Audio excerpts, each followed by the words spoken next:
Selamat pagi saudaraku dalam Tuhan Yesus. Bersama saya Pendeta Abialtar Papalan, kita berjumpa dalam renungan pagi. Dan sebagaimana biasanya kita satu dalam doa permohonan kepada Tuhan. Terima kasih Tuhan, kami bersyukur boleh bangun dan juga boleh akan membaca dan merenungkan sabda-Mu. Berbicaralah melalui kesempatan dan channel ini sehingga kami semua diberkati dan dikuatkan dan diajar. Ampunkan dosa kami dalam nama Tuhan Yesus kami berdoa. Amin. Firman Allah menyapa kita pada pagi hari ini dari 1 Korintus pasal 1 ayat 21. 1 Korintus 1:21.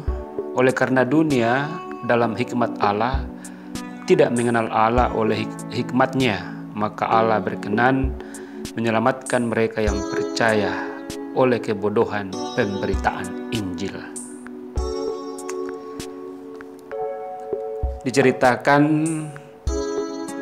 bahwa 6 orang buta terikat pada satu persahabatan sejati.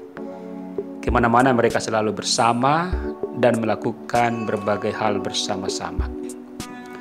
Suatu hari mereka mendengar kabar bahwa di desa mereka kedatangan kelompok sirkus.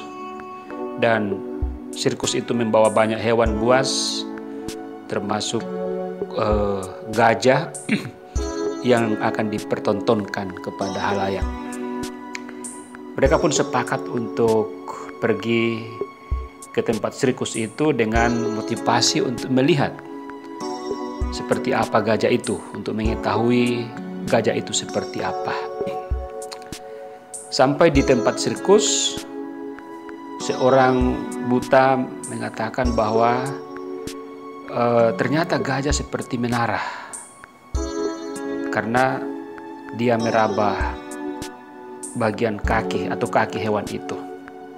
Bukan, gajah itu seperti sapu, kata yang orang buta yang kedua setelah meraba ekor gajah.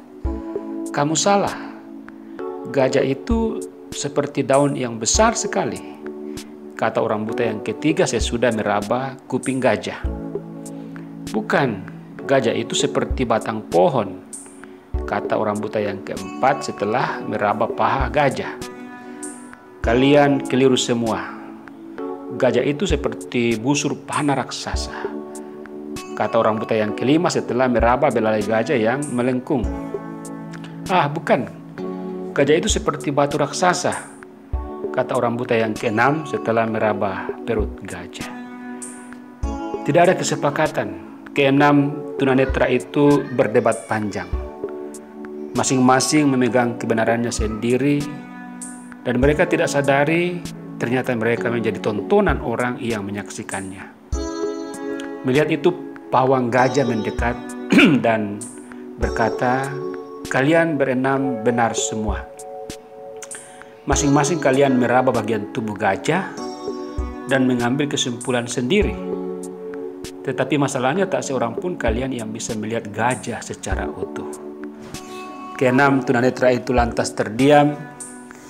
Dalam hati mereka mengakui bahwa mereka punya kelemahan karena nasib sebagai orang buta. Mereka pulang tanpa perdebatan lagi karena mereka menyadari kekurangan tersebut.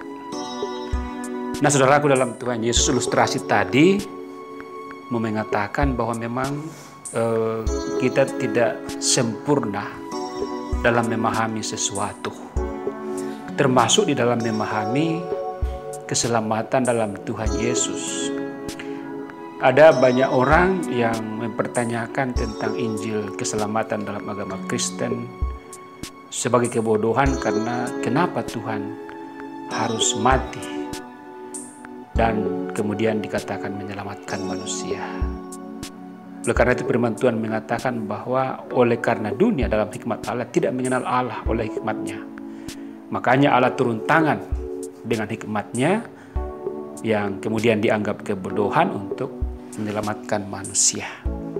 Kita tidak mampu untuk memahami semuanya termasuk karya Allah, tetapi kita harus mempercayai apa yang Tuhan lakukan dalam kehidupan ini.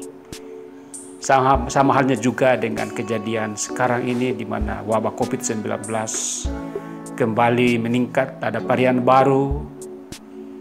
Kita tidak bisa memahami semuanya, kenapa ini terjadi, kenapa keluarga saya harus terpapar COVID-19, kenapa keluarga saya meninggal karena COVID-19, kenapa kita harus beribadah di rumah lagi, bekerja dari rumah lagi, tidak bisa lagi ke gereja, tidak bisa ke kantor secara leluasa, dibatasi ini dan itu.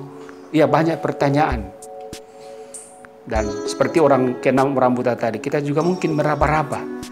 Mungkin juga ada yang mempersalahkan orang lain, mempersalahkan pemerintah, menyesali semuanya. Tapi kembali kepada firman Tuhan tadi bahwa hikmat Allah lebih penting daripada semuanya itu. Kalau Allah izinkan ini terjadi, maka kita harus percaya kepadanya. Ada maksud Tuhan di balik semua ini. Kita tidak setuju ada COVID-19, kita tidak setuju ada yang korban, kita tidak setuju ada pembatasan dan sebagainya. Itu tidak menyenangkan. Tetapi kalau kita mau meraba-raba, mau berspekulasi tentang semua itu, maka kita akan terjebak dalam kekurangan kita. Tidak ada jalan lain, berserah kepada Tuhan.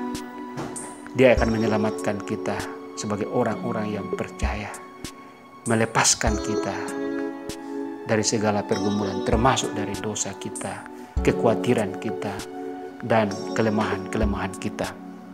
Mari tetap berserah. Mari tetap mengakui kekurangan kita di hadapan Tuhan. Maka Dia akan mengulurkan tangannya untuk menjamah kita yang serba kekurangan ini, serba tidak sempurna. Dan percayalah kelak kita akan menghadapi kesempurnaan di dalam berjumpa dengan Tuhan. Tapi dalam dunia ini juga Tuhan merancangkan damai sejahtera, bukan kecelakaan, untuk memberikan hari depan yang penuh harapan. Amin. Kita berdoa.